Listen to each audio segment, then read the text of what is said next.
नमस्कार, मी प्रियांका नागने आपल्या मराठी चॅनलवरती तुमचं सर्वांचं स्वागत आहे. आज आपण एक महत्त्वपूर्ण माहिती पाहणार आहोत. महाराष्ट्र शासनाने वेगवेगळ्या योजना राबविल्या आहेत, पण आत्तापर्यंत सामान्य लोकांपर्यंत ही माहिती पोहोचत नाहीये. आत्ताच एक नवीन योजना आलेली आहे, ती म्हणजे मुख्यमंत्री वयोश्री योजना.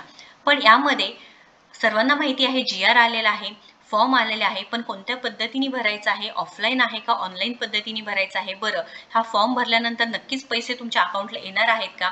महिन्याला पैसे येणार आहेत का वर्षातून एकदा येणार आहे? कशासाठी हे वापर करता येणार आहे? कोण इथे पात्र असणार आहे? फॉर्म भरल्यानंतर पुढची प्रोसेस काय असणार आहे? सबमिट कुठे करायचं आहे? जर ऑनलाईन फॉर्म असेल तर त्याची पद्धत काय आहे? हे सर्व माहिती, या सर्व प्रश्नांची उत्तरे आपण आज या व्हिडिओ थ्रू देण्याचा प्रयत्न करत आहोत. पूर्ण व्हिडिओ बघा. संपूर्ण व्हिडिओमध्ये संपूर्ण माहिती आहे. आपल्याकडे लिंक्स आहेत, ऑफिशियल वेबसाईटवरून जे लिंक्स आहेत ते आहे. त्यानंतर फॉर्मची जी अर्जाची माहिती आहे ते सुद्धा संपूर्ण या व्हिडिओ थ्रू आपण पाहून घेणार आहोत. त्याआधी तुम्ही जर आपल्या चॅनलवरती नवीन असाल किंवा पहिल्यांदाच आला असेल तर नक्कीच आपल्या चॅनलला सबस्क्राईब करा, कारण आपण दररोज वेगवेगळे जॉब अपडेट्स पाहतो. त्यानंतर नवीन कोणती योजना आलेल्या असू द्या ते सुद्धा सर्व अपडेट्स असतात. वर्क फ्रॉम होम जॉब्स असू द्या, गव्हर्नमेंट रिलेटेड जॉब्स असू द्या, स्टुडंटचे जे काही नवीन योजना असतात त्याची माहिती असते, IT रिलेटेड जॉब्स असू द्या, हे सर्व माहिती आपल्या चॅनलवरती असतात. सो नक्कीच आपल्या चॅनलला सबस्क्राईब करा. चला तर आजची जी सविस्तर माहिती आहे ते पाहून घेऊया. सो आपल्याकडे जी-आर आहे. महाराष्ट्र शासनाने जे ज्येष्ठ नागरिकांसाठी काढलेली ही योजना आहे ती आहे मुख्यमंत्री वयोश्री योजना. बरं, याची जे जी-आर आहे ते कधी आलेला आहे? 6 फेब्रुवारी 2024 रोजी हा जी-आर मान्यता आलेली आहे. पण कोणासाठी आहे, प्रस्तावना काय आहे हे एकदा चेक करून घेऊया. शासन निर्णय आहे. लक्षात घ्या, राज्यातील 65 वर्ष वय, त्याच्या आधीचं नाही, त्याच्यानंतर त्याचे 65 वर्ष वय असतील त्यावरील ज्येष्ठ नागरिकांना या योजनेचा लाभ घेता येणार आहे. ज्यांचं वय 65 वर्ष आहे किंवा त्याच्यावरील आहे त्यांना ही योजना आहे ते त्याचा लाभ घेऊ शकणार आहेत. हे लक्षात पहिला जे आहे ते लक्षात करून घ्यायचं आहे. राज्यातील 65 वर्ष वय व त्यावरील ज्येष्ठ नागरिकांना त्यांचे दैनंदिन जीवनात सामान्य स्थितीत जगण्यासाठी व त्यांच्या वयोमानापर्यंत जे अपंगत्व येतं, अशक्तपणा येतं, त्याच्यासाठी जे काही साधने उपकरणे लागतील त्याच्यासाठी ही योजना महाराष्ट्र शासनाने काढलेली आहे. हा पहिला मुद्दा आहे. योजनेचं नाव आहे मुख्यमंत्री वयोश्री योजना. ध्येय व उद्दिष्ट आपल्याला माहितीच आहे की जे 65 वर्ष वय किंवा त्याच्यापेक्षा जास्त वय असलेले लोक असणार, ज्येष्ठ नागरिक असणार, त्यांना उपचारासाठी किंवा जे काही वस्तू लागणार आहे ते घेण्यासाठी, जसे की उपकरण असेल चष्मा, श्रवण यंत्र, tripod, stick, wheelchair, folding walker, commode खुर्ची, नी ब्रेस, लंबर बेल्ट, सर्व्हायकल कॉलर, हे सर्व जे काही फॉर एक्झाम्पल दिलेले आहे उपकरणे खरेदी करण्यासाठी ही योजना अंतर्गत पैसे तुम्हाला मिळणार आहे. बरं, ठीक आहे, पैसे मिळणार आहे, पण कसे भेटणार आहे? तुम्हाला कॅश भेटणार आहे, ऑनलाईन थ्रू तुम्हाला पाठवणार आहे. हे जे आहे रक्कम एक वेळ एक रकमी रुपये 3,000 पात्र लाभार्थ्यांच्या बँकेच्या, ज्यांचं अर्जदार असणार आहे, जे अर्जदार असणार आहे त्यांच्या डिरेक्टली बँक अकाउंटला हे सेंड होणार आहे. DBT द्वारा प्रणालीद्वारा लाभ प्रदान करता येणार आहे. हे सुद्धा सांगितलेलं आहे. आता 3,000 रुपये प्रत्येक महिन्याला तुम्हाला भेटणार आहे का? नाही.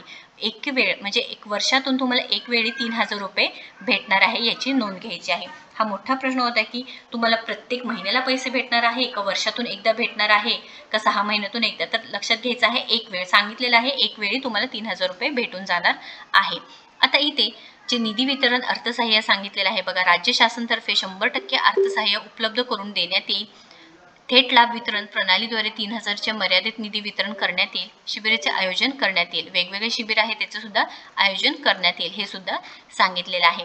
आता इथे लाभार्थी आहे त्याची पात्रता काय असणार आहे हे सुद्धा आपण पाहून घेणार आहे. त्यानंतर कागदपत्रे महत्त्वाचं आहे. तुम्हाला हे सर्व कागदपत्रे असतील तरच तुम्हाला याचा लाभ घेता येणार आहे.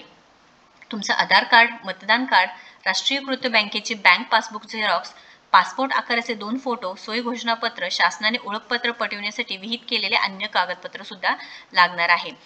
त्यानंतर इथे ऑनलाईन पद्धतीने अजून फॉर्म भरण्यास सुरुवात झालेली नाहीये. ऑफलाईन पद्धतीने तुम्हाला फॉर्म भरता येणार आहे. ऑफलाईन पद्धतीने जो फॉर्म आहे त्याची लिंक मी तुम्हाला डिस्क्रिप्शन बॉक्समध्ये देत आहे, ते नक्कीच तुम्ही एकदा चेक करून घ्यायचं आहे.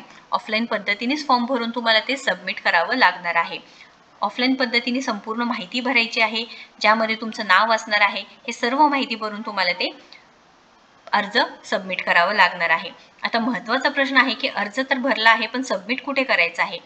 जी ऑफलाईन पद्धतीने तुम्हाला प्रिंट काढायची आहे, ते पूर्ण हाताने भरायचं आहे, व्यवस्थित माहिती भरायची आहे आणि त्याची प्रिंट करायची आहे आणि ते समाज कल्याण विभाग आहे त्या जिल्ह्याच्या ठिकाणी तुम्हाला सेंड करून म्हणजे देऊन यायचं आहे.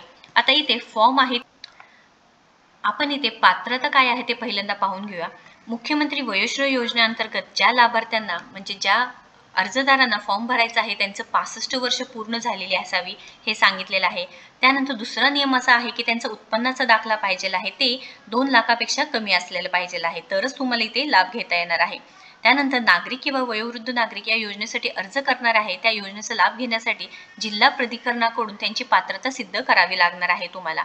हे सर्व असेल तरच तुम्हाला इथे मदत होऊन जाणार आहे, ज्यामुळे तुमच्या बँक खात्यात पैसे येऊन जाणार आहे. बँक खात्यात पैसे येण्यासाठी तुम्हाला अर्ज खात्यात जमा होण्यासाठी तुम्हाला तिथे अकाउंट असणे गरजेचं आहे, राईट. आणि ज्या वयोवृद्ध व्यक्तीला बँकेचे खाते असणे सुद्धा गरजेचं आहे व वैयक्तिक खाते आधार कार्डशी लिंक असणे सुद्धा गरजेचं असणार आहे. आता आपण एकदा फॉर्म चेक करून घ्या. ऑफलाईन पद्धतीने फॉर्म भरायचा आहे, ऑनलाईन पद्धतीने फॉर्म अजून सुरू झालेला नाही. त्यानंतर मुख्यमंत्री वयोश्री योजना लाभ मिळण्यासाठी करायचा अर्जाचा नमुना दिलेला आहे बघा. इथे पासपोर्ट साईज फोटो, तुमचा जो अर्जदार असणार आहे त्यांचा फोटो लावायचा आहे. अर्जदाराचं संपूर्ण नाव, पत्रव्यवहाराचा कायमचा पत्ता, तुमचा मोबाईल नंबर, जन्मदिनांक, अर्जदाराचे लिंग, जात, पोटजात असेल, प्रवर्ग असेल ते, शिधापत्रिका, अर्जदाराचे बँकेचे नाव, त्यानंतर कौटुंबिक वार्षिक उत्पन्न, बँकेचे संपूर्ण पत्ता, शाखा, IFSC कोड नंबर, खाते क्रमांक, त्यानंतर अर्जासोबत जोडायचे कागदपत्रे. आपण मगाशी पाहिलं की कागदपत्रे कोणतं लागणार आहे नाही हे पूर्ण इथे मेन्शन करायचं आहे. जे काही कागदपत्र आहे ते तुम्हाला जोडावेच लागणार आहे, त्याशिवाय याचा लाभ घेता येणार नाही. स्वयंघोषणपत्र आहे, हे सर्व तुम्हाला जोडून सबमिट करायचं आहे. कुठे सबमिट करायचं आहे आपण पाहिलं की सबमिट करताना तुम्हाला याची प्रिंट काढून त्याच्यावरती संपूर्ण माहिती भरून समाज कल्याण विभाग आहे जिल्ह्याच्या ठिकाणी असेल किंवा तालुक्याच्या ठिकाणी असेल तिथे तुम्हाला हे फॉर्म सबमिट करून यायचं आहे. या व्यतिरिक्त काही क्वेश्चन असेल, यामध्ये काही समजलं नसेल तर नक्कीच कमेंट बॉक्समध्ये विचारा. नक्कीच याचा फायदा करून घ्यायचा आहे, लाभ करून घ्यायचा आहे. मुख्यमंत्री वयोश्री योजना आहे, जे 65 वर्षावरील वयोवृद्ध असतील त्यांना 3,000 रुपयेद्वारे मदत केली जाणार आहे. वर्षातून एकदाच हे पैसे ट्रान्सफर होणार आहे. ऑफलाईन पद्धतीनेच अर्ज तुम्हाला करता येणार आहे. याबद्दल काही क्वेश्चन असेल, अडचण असेल तर नक्कीच कमेंट बॉक्समध्ये विचारा. व्हिडिओ जर आवडला असेल तर नक्कीच लाईक करा, शेअर करा, आपल्या चॅनलला सबस्क्राईब करा. थँक्यू.